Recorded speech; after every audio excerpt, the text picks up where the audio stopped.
عندك اختي ميزانيه ديال مواد التنظيف اللي خصك تشريها في كل شهر، ومنهم اختي برودويات ديال الزاج اللي كيمسحوا لينا وكينظفوا لينا الزاج من اليوم. اختي وداعا هاد البرودويات، وفري مصروفك ووفري الدراهم ديالك، خدي غير بطاطا اختي وفزقيها في الماء على هاد الشكل هذا، ومسحي بها الزاج ديالك بهاد الشكل هذا وبهاد الطريقه.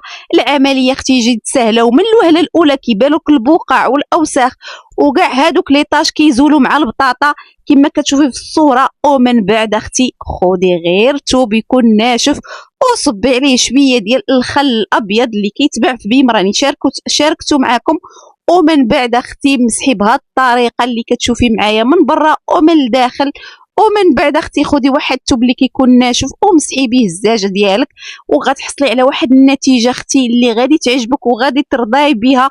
نتيجه اللي كتكون زوينه، لمعان خطير، نقاوه اختي، شي حاجه طوب طوب. وديري بارطاج اختي ولايك